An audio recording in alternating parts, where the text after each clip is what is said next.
ಥರ ಕಾಣುತ್ತೆ. ಅದೇ ಮಾತು ಕೇಳ್ತಾ ಇರ್ತೀರಾ, ಯಾರೋ ಬೈದಿದ್ದನ್ನು ಗುಣ ಅದೇ ಬೈತಾರೆ, ಆದರೆ ನಿಮ್ಗೆ ಬೈಗಳ ಅನ್ಸಲ್ಲ. ಪಾಪ ಅವ್ರಿಗೇನೋ ಸ್ವಲ್ಪ ಹೆಲ್ಪ್ ಮಾಡ್ಬೇಕು, ನಾನು ಮನಸ್ಸಿಗೆ ಕೆಟ್ಟೋಗಿದೆ, ಏನು ಮಾಡ್ಬೇಕು ನಿಮಗೆ ಅಂತ ಕೇಳ್ತೀರಾ ಹೊರತು ನೀವು ಯಾಕೆ ಬೈದ್ರಿ ಅಂತ ಕೇಳಲ್ಲ.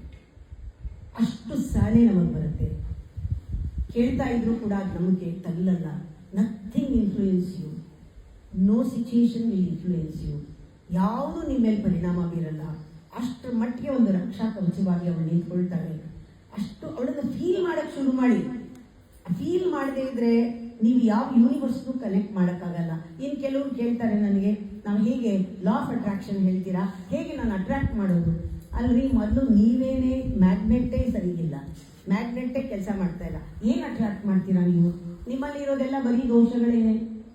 ಮೇಲ್ಪದರದಲ್ಲೇ ಜೀವನ ಮಾಡ್ತಾ ಇದ್ರೆ, ಅಷ್ಟು ಸ್ಥೂಲವಾಗಿದ್ದರೆ ನೀವು, ಬರೀ ಗ್ರಾಸ್ ಇದ್ದರೆ, ಬರೀ ನಿಮಗೆ ಮೆಟೀರಿಯಲ್ ವರ್ಲ್ಡೇ ಇಂಪಾರ್ಟೆಂಟ್ ಆಗಿದ್ದರೆ, ಎಮೋಷನಲ್ಲಿ ಅಷ್ಟೊಂದು ಕಲುಷಿತವಾಗಿದ್ದರೆ, ನಿಮ್ಮ ಬುದ್ಧಿ ನೆಟ್ಟಿಗಿಲ್ಲದೆ ಇದ್ದರೆ, ಯಾವಾಗಲೂ ಕೂಡ ದುರಹಂಕಾರದಲ್ಲಿದ್ದರೆ, ಯಾವುದೂ ಅರ್ಥ ಮಾಡ್ಕೊಳ್ಳಲ್ಲ ನೀವು ಇನ್ನೇನು ಯೂನಿವರ್ಸ್ನ ಕನೆಕ್ಟ್ ಮಾಡೋದು? There is no opening. Heart open ಆಗಿಲ್ಲ. ನೀವು ಯಾರನ್ನೂ ಇನ್ಕ್ಲೂಡ್ ಮಾಡ್ಕೊಳ್ಳಲ್ಲ. ನಿಮ್ಮ ಕಂಫರ್ಟ್ ಝೋನ್ ಹುಡ್ಕೊಂಡು 4 ಜನ ಸುತ್ತ ಓಡಾಡ್ಕೊತಿರ್ತೀರ ಯಾವಾಗಲೂ. ನೀವು ಬೇರೆಯವ್ರು ಕಾಣಿಸೋದೇ ಇಲ್ಲ ನಿಮಗೆ.